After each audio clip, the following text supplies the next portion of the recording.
এবাৰ অসমত আৰু এগৰাকী মাটি খাইটি ওলাইছে। এই বিষয়টো ওলোৱাৰ লগে লগে মাটি খাইটি বুলি কোৱাৰ লগে লগে বহুতে আকৌ কৈছে যে নহয়, অকল মাটি খাইটিয়ে নহয়, তেওঁ বোলে গাখীৰ খাইটিও। গতিকে মাটি খাইটি যিহেতু জুনিয়ৰ এগৰাকী মাটি খাইটিৰ আৱিৰ্ভাৱ ঘটিলে যোৱাকালি তেজপুৰত ৩৬ বিঘা মাটি এনেকৈ লোৱাৰ কথা ইতিমধ্যে তথ্য সহকাৰে আপোনালোকে পাইছে। আৰু তাৰপিছত এতিয়া এই খবৰবোৰো আহি আছে নলবাৰীৰ ঘগ্ৰাপাৰতো মাটি লৈছে। আনকি এই খবৰো আহিছে যে দেৱোত্তৰ বৰ্ডৰ যিবোৰ মাটি সেই তেনেকুৱা মাটিও তেনেকৈ অধিগ্ৰহণ কৰিছে। এতিয়া কথা হ'ল, আমাৰ প্ৰশ্ন এইটোৱেই যে যি সময়ত আমাৰ অসমৰ যিটো অৰ্থনৈতিক অৱস্থা, আমাৰ যিটো জনমূৰি আয় অসমৰ, তাৰ পাছত যদি চাই দেশৰ দুখীয়া ৰাজ্যবোৰ যদি চাই, যিটো ইকনমিক সূচাংক, যিটো দেশৰ বিভিন্ন চৰকাৰী এজেঞ্চিয়ে তেওঁলোকে ছাৰ্ভে কৰাৰ পাছত তেওঁলোকে যিটো প্ৰকাশ কৰিছে, তাত যদি চাই দেখিব যে অসমৰ স্থান একেবাৰে পিছত। আৰু যিটো ভোকাতুৰৰ যিটো সূচাংক, পৃথিৱীৰ ভিতৰত ভাৰতবৰ্ষৰ এটা স্থান আছে। ভাৰতৰ এভাৰেজ যিটো ভোকাতুৰ মানৰ সূচাংক, তাতকৈ তলত আমি অসম আছোঁ। গতিকে এইবোৰৰ পিছত সাধাৰণ মানুহৰ অৱস্থা খুব বেয়া। তাৰ বিপৰীতে কেৱল মাত্ৰ মুখ্যমন্ত্ৰীৰ পৰিয়াল, তেওঁৰ ঘনিষ্ঠ মন্ত্ৰীৰ পৰিয়াল, তেওঁলোকৰ পত্নী, তেওঁলোকৰ পুত্ৰ, তেওঁলোকক দিনে দিনে ধনী কৰি আছে। আৰু দেখিছোঁ যে সাধাৰণ জনতা, ভোকাতুৰ মানুহে এতিয়া তেওঁলোকে জীৱন ধাৰণৰ যিটো যাত্ৰা, এইটো ভয়াৱহ প্ৰত্যাহ্বানৰ সন্মুখীন হৈছে।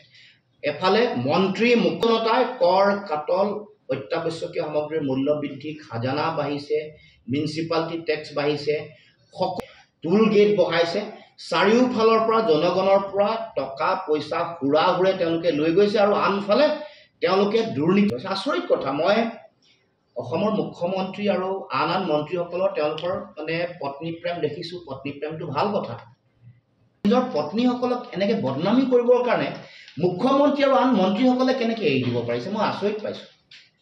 যে মুখ্যমন্ত্ৰীয়ে নিজৰ পত্নী আৰু নিজৰ ল'ৰা ছোৱালী, কেবিনেট মন্ত্ৰীয়ে দুৰ্নীতিৰ কাৰণে নিজৰ পত্নীৰ নামত মাটি দিছে, নিজৰ পত্নীৰ নামত কোম্পানী কৰিছে, স্কুল বনাই, বদনামী কৰি কেনেকৈ অসমৰ মুখ্যমন্ত্ৰী আৰু আন মন্ত্ৰীসকলে তেওঁলোকে দুৰ্নীতি কৰিছে, এইটো মই আচৰিত হৈছোঁ।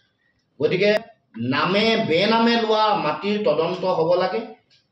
এইবাৰ অসমত আৰু এগৰাকী মাটি খাইটি ওলাইছে। এই বিষয়টো ওলোৱাৰ লগে লগে মাটি খাইটি বুলি কোৱাৰ লগে লগে বহুতে আকৌ কৈছে যে নহয়, অকল মাটি খাইটিয়ে নহয়, তেওঁ বোলে গাখীৰ খাইটিও। গতিকে মাটি খাইটি যিহেতু জুনিয়ৰ এগৰাকী মাটি খাইটিৰ আৱিৰ্ভাৱ ঘটিলে যোৱাকালি তেজপুৰত ৩৬ বিঘা মাটি এনেকৈ লোৱাৰ কথা ইতিমধ্যে তথ্য সহকাৰে আপোনালোকে পাইছে। আৰু তাৰপিছত এতিয়া এই খবৰবোৰো আহি আছে নলবাৰীৰ ঘগ্ৰাপাৰতো মাটি লৈছে।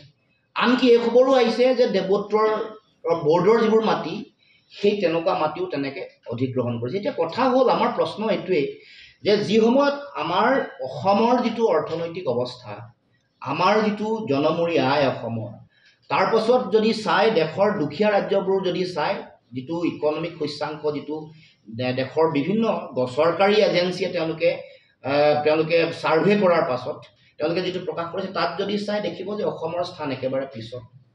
আৰু যিটো ভোকাতুৰৰ যিটো সূচাংক, পৃথিৱীৰ ভিতৰত ভাৰতবৰ্ষৰ এটা স্থান আছে। ভাৰতৰ এভাৰেজ যিটো ভোকাতুৰ মানৰ সূচাংক, তাতকৈ তলত আমি অসম আছোঁ।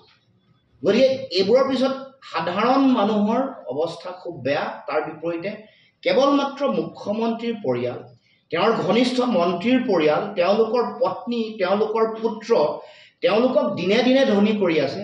আৰু দেখিছোঁ যে সাধাৰণ জনতা, ভোকাতুৰ মানুহে এতিয়া তেওঁলোকে জীৱন ধাৰণৰ যিটো যাত্ৰা, এইটো ভয়াৱহ প্ৰত্যাহ্বানৰ সন্মুখীন হৈছে। এফালে মন্ত্ৰী মুখ্যমতাই কৰ কাটল, অত্যাৱশ্যকীয় সামগ্ৰীৰ মূল্য বৃদ্ধি, খাজানা বাঢ়িছে, মিউনিচিপালিটি টেক্স বাঢ়িছে, টোল গেট বঢ়াইছে, চাৰিওফালৰ পৰা জনগণৰ পৰা টকা পইচা সুৰাহুৰে তেওঁলোকে লৈ গৈছে। আৰু আনফালে তেওঁলোকে দুৰ্নীতি কৰিছে। আচৰিত কথা, মই অসমৰ মুখ্যমন্ত্ৰী আৰু আন মন্ত্ৰীসকলৰ তেওঁলোকৰ পত্নী প্ৰেম দেখিছোঁ। পত্নী প্ৰেমটো ভাল কথা। নিজৰ পত্নীসকলক এনেকৈ বদনামী কৰিবৰ কাৰণে মুখ্যমন্ত্ৰী আৰু আন মন্ত্ৰীসকলে কেনেকৈ এৰি দিব পাৰিছে, মই আচৰিত পাইছোঁ। যে মুখ্যমন্ত্ৰীয়ে নিজৰ পত্নী আৰু নিজৰ ল'ৰা ছোৱালী, কেবিনেট মন্ত্ৰীয়ে দুৰ্নীতিৰ কাৰণে নিজৰ পত্নীৰ নামত মাটি দিছে, নিজৰ পত্নীৰ নামত কোম্পানী কৰিছে, স্কুল বনাই, বদনামী কৰি কেনেকৈ অসমৰ মুখ্যমন্ত্ৰী আৰু আন মন্ত্ৰীসকলে তেওঁলোকে দুৰ্নীতি কৰিছে, এইটো মই আচৰিত হৈছোঁ। গতিকে নামে বেনামে লোৱা মাটিৰ তদন্ত হ'ব লাগে।